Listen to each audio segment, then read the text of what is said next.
최고로 꼽히는 하버드 로스쿨 앨런쌤, 시카고 부스 MBA 비키쌤이 공개하는 로스쿨과 MBA 프로그램의 성향 차이 지금 공개합니다.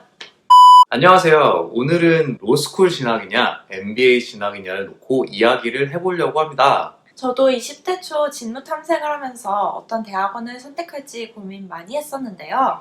이 영상을 보시면서 본인의 성향과 맞는 대학원 선택하시길 바랍니다. 일단 첫 번째 포인트에 대해서 저도 굉장히 놀랐는데 정말 확연하게 학생들의 성향이 차이가 있습니다. 로스쿨의 경우 MBTI 검사 다들 아시죠? 여기서 INTJ 성향의 사람들이 있어요. 내성적이면서 위험 부담을 싫어하고 리스크 어버스라고 하죠. 통찰과 사고를 감정보다 중요시하는 종류의 사람들인데 이게 전체 인구로 보면 한 3% 정도밖에 없다고 해요. 근데 로스쿨에 가면 거의 대부분의 사람들이 다 이 타입입니다. 로스쿨 입학할 때도 이 얘기를 하시더라고요. 저는 약간 애매하게 ENTJ랑 INTJ 사이에서 이제 살짝 아이가 더 큰 정도였는데 저보다 훨씬 극단적으로 위험 부담을 싫어하고 안전하게 커리어를 진행하고 싶어하고 사업을 하거나 하는 위험을 직접 감수하기보다는 좀 더 안전한 법률 조언을 주는 것을 선호하는 사람들이 로스쿨에 많이 있습니다. MBA의 경우 반대로 다양한 성향들의 학생들이 많이 오고 I보다는 E 성향의 학생들이 많이 와요. E는 extroverted, I는 introvert를 얘기하죠. 제 성향은 ENTJ였어요. 아무래도 사업가형 인재들, 금융, 컨설팅 쪽 관련 학생들이 많이 오니까 안정적인 커리어보다는 조금 굴곡이 있더라도 크게 대박나는 분야를 선호하는 사람들이 많았어요. MBA 졸업 후에 제일 부러워하는 직장이 사모펀드, 벤처캐피탈, 창업이라고 생각을 많이 하는데 이런 직장들은 다 high risk, high return이죠. 실제 조금 안정적인 테크 회사, 마이크로소프트, 인텔 같은 경우는 사실 그렇게 선호하지는 않더라고요. 워낙 이런 회사들이 구조적으로 안정되어 있어서 MBA들이 회사에서 주목받을 기회가 많이 없다고 생각해서 그렇다고 하더라고요.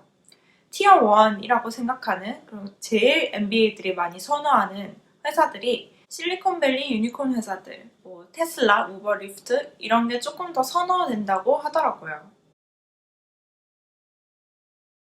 다음으로 커리큘럼 관련해서 로스쿨의 경우 다른 영상에서도 말씀을 드렸지만 취업이 궁극적인 목표이긴 하지만 그 취업의 학교 성적이 상당히 중요해서요.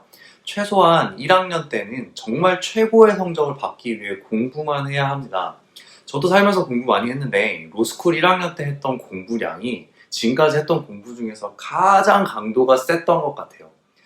하지만 미국의 경우 일단 1학년 성적이 나오고 1학년 말에 인턴 취업을 결정하고 나면 대부분 인턴에서 정규직 전환은 큰 사고만 치지 않으면 되는 편이라서 일단 학교 공부가 힘들지만 공부만 잘 해내면 다른 건 크게 걱정을 하지 않는 분위기고요. MBA의 경우는 대부분 분야에서 학교 성적 자체가 중요하지는 않은 것 같아요.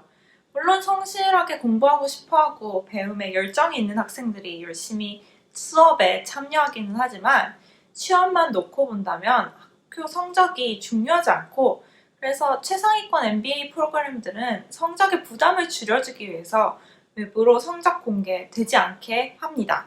시카고 부스의 경우엔 회사들이 애초에 학교 성적 자체를 볼 수 없게 되어 있어요. 그렇지만 로스쿨과 달리 분야에 따라 다르기는 하지만 여름 인턴 이후 정규직 전환율이 거의 다 되는 경우는 아닌 경우가 상당히 많아요.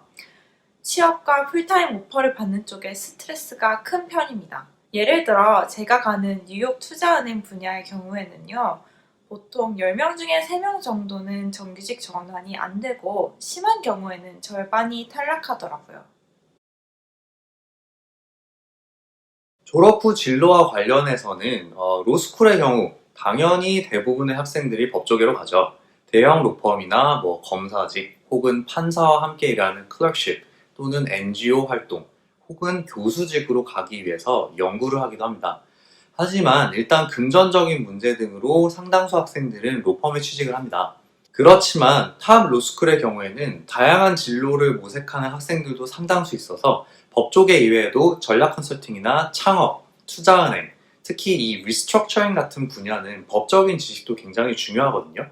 이런 분야들로 진출하는 학생들도 상당수 있는 편입니다. MBA의 경우는 대부분이 법조계로 진출하는 로스쿨에 비해서 학생들의 진로가 다양한 편이죠.